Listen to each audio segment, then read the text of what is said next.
Early 80s was a lot of fun being single in the early 80s. And I was pretty buffed because I'd been racing canoes from the waist up. I looked pretty darn sharp. One night, my canoeing partner said, I'm going to a bar called the Silver Knight. There's a new girl coming tonight. You got to meet her.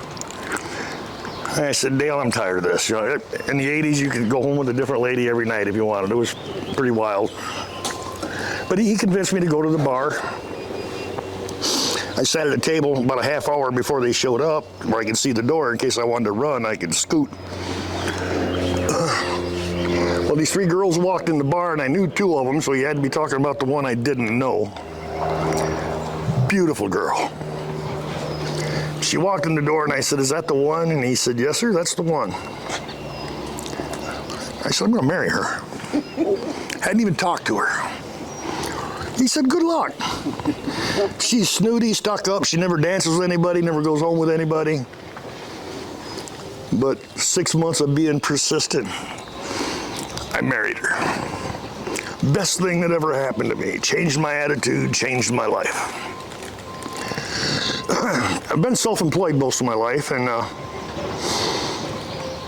Tammy and I, when I met her, I asked her if she wanted to go on a date. Our first date was down the Kalamazoo River, and she always sat in the front of the canoe facing me, so I could pass her a glass of wine or a beer on the paddle. Tammy never swore. What a very proper girl, more than I ever deserved. 6 months later, we canoed down the river, and I asked her to marry me. So to say the Kalamazoo River and I have a relationship, we definitely have a long relationship. So July 25th, 2010, I'd rented a Bobcat to straighten out my driveway. Had a rainstorm, my driveway's a hill, and a lot of it had washed away.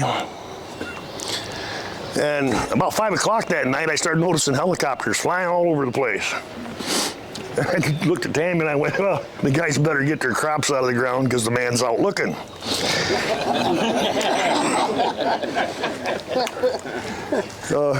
11, 12 o'clock at night, my dog Bosco and I had a habit of going out and picking out a tree and doing the end of the day on our own tree. And I could smell what I thought was diesel from the Bobcat that I had rented. And I thought I was going to get my butt in trouble when I took it back that I'd broke something. Well, I got up at 6 o'clock that morning,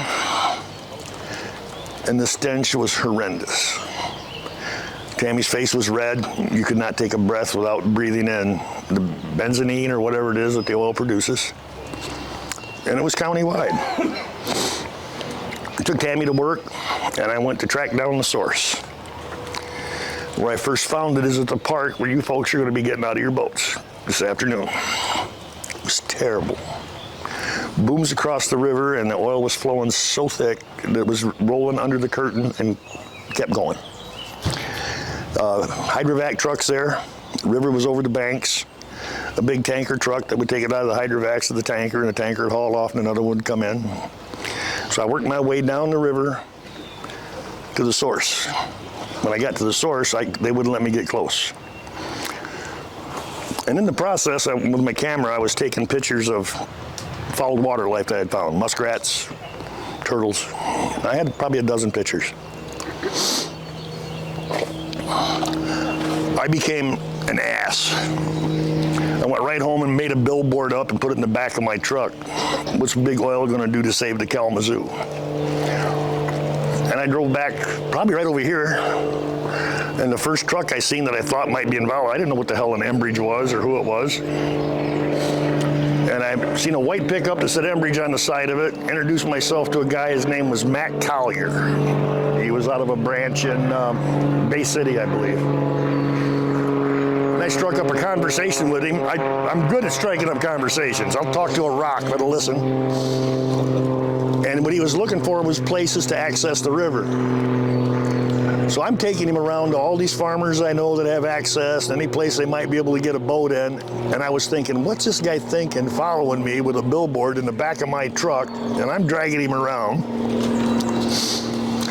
I showed him everything I knew, and then I heard about a meeting. And I went and had a shirt made up that ended up being the biggest political statement I ever made in my life. And I think on the front it said, after 40 years of canoeing the scenic waterway, I want to know how long it's going to be before I can canoe the kazoo. And it said something similar on the back. Now, there were meetings twice a week, sometimes at least one meeting a week, and I attended every meeting I found out about. Every meeting. And news reporters would see the shirt, TV stations would see the shirt, and I was approached at least a couple dozen times to do stories and be on the news. And then I'd sneak along the river and spy and see what the hell was going on. This went on for about 7 months. I believe at one point I probably poked Mr. Daniel in the chest with my finger. I wasn't getting on Enbridge, I was getting on the NTSB because they're the only ones beside Enbridge that could have hit a button and shut everything off. But I was just being an asshole, excuse me. Because the best I'd seen, I'd never ever could fathom it ever being cleaned up. It was terrible. So after about 7 months of being that ass, I went home every night and complained to Tammy. And she was sitting in the easy chair. Now, I don't know if she said it because I was interrupting her TV show or if it's something she had thought about. She calmly looked over her shoulder and said, "Jesse, if you change your attitude, things might be different." Listen to your women, fellas. The next meeting I had heard about was at a little Baptist church in Ceresco. So I went to the meeting. I stood in the back of the room with my arms crossed, kind of like I am now. And it was the only meeting I'd ever went to where I didn't raise my voice. I just sat there and listened. Took it all in. And it was the only meeting that Mr. Daniel got up and spoke at. So he's getting up and he's saying what they're going to do and how they're going to do it. And then he said his biggest pleasure that he owned a tract of land in Alberta and a tract of land in British Columbia. And both pieces of land had a world-class trout stream going through them. And the biggest joy of his life was taking his sons and grandsons there trout fishing. And I thought, I got you, sucker. So you know what this body of water means to me.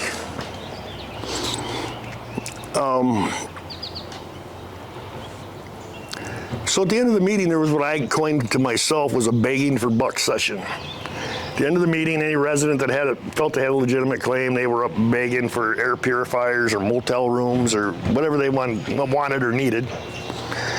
I stood in the back of the room with my arms crossed till the end of the meeting. Now, I browbeat this guy and browbeat his company bad. He had no reason to talk to me at all. At the end of the meeting, he walked up to me and he said, "Mr. Jacox, what can I do for you?" I was kind of shocked.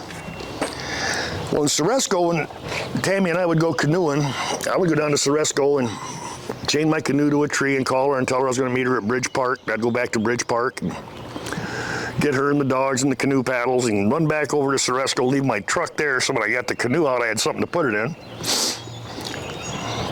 And when he asked me what he could do for me, I never asked the company for anything personally.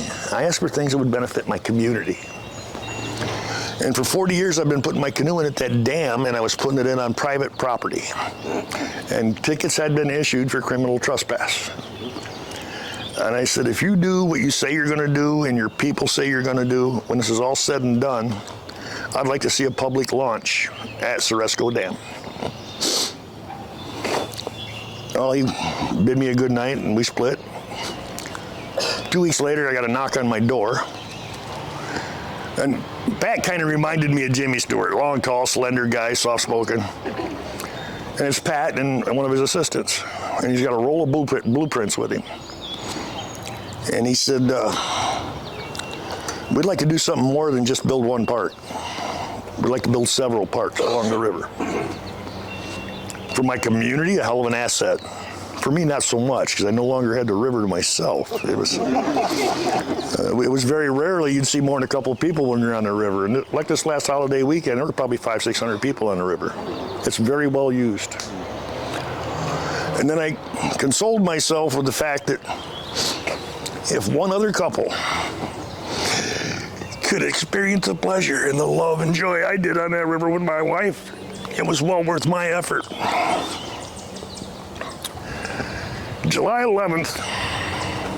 September 11th, 2011, my wife said, I got a doctor's appointment. I was wrestling with the granddaughters, and one of them headbutted me in the armpit. And it's been hurting for a month. So we went to the doctor, and he ordered a biopsy. Tammy was diagnosed stage 4 breast cancer. Now, Enbridge had hired me as a consultant and project manager for the parks. They allowed me to help pick out the spots, asked me what anemones we needed. And once I told them about Tammy, we had to go to chemo every Friday. The guy in charge of Mr. Slobodzinski was, John was kind of my unsung hero here other than Pat. John understood completely. Every treatment, he allowed me to go spend time with Tammy. We battled the cancer for 4 years.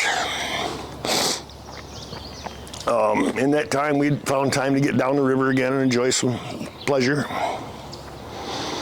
It got close to the end, and the cancer had went to Tammy's brain. And she was a billing specialist for a company called Duncan Aviation. Another part of the story. Very intelligent.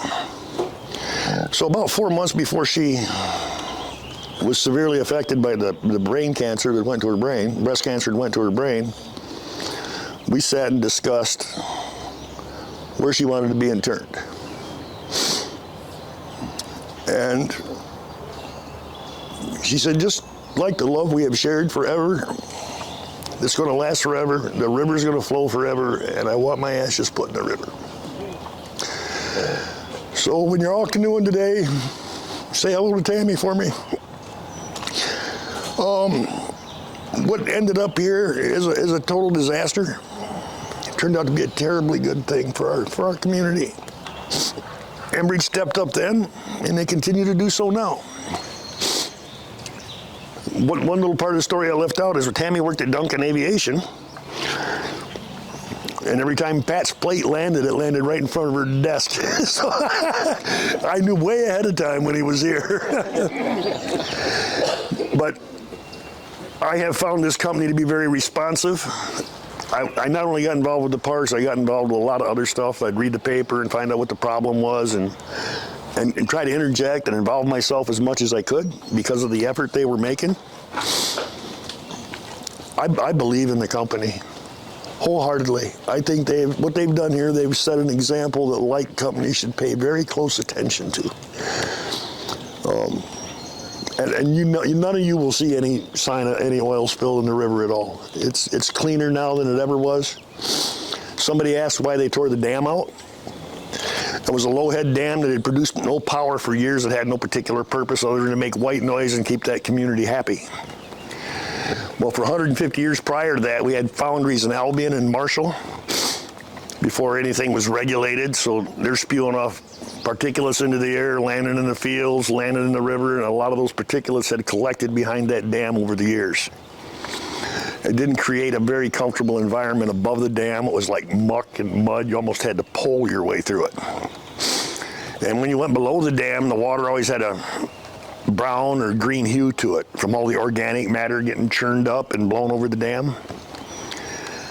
Now that the dam's out, the water is gin clear, unless you're going in right after a rainstorm. It's created an environment that's much more pleasing to, we never had eagles prior to the release. We never had osprey, and we didn't have otters. We have all of those now. We've got quite a few pair of nesting eagles. It ended up turning out to be a terribly good thing. And somebody said earlier that we have people here that once in a while they'll go, we need another oil spill. We were coming out of a recession, our economy sucked. The restaurant we ate at this morning was like this close to closing their doors. Enbridge worked out a contract with them and had meters catered to 2,600 people on a daily basis. They saved that restaurant's bacon. There were a lot of people whose businesses flourished because of the spill. Would I ever want to see it happen again? No. And I wouldn't wish anything like that on this company, but I would hope if it ever happened again, people would pay as much attention to detail as they did. I was allowed to sit in meetings that nobody else was. I was allowed to ask questions that nobody else was. After all, I had friends at the top of the ladder, right? I'm very blessed and honored to have met and deal with the people I've met. I've met some phenomenal people that really care. You guys enjoy your trip today. Thank you.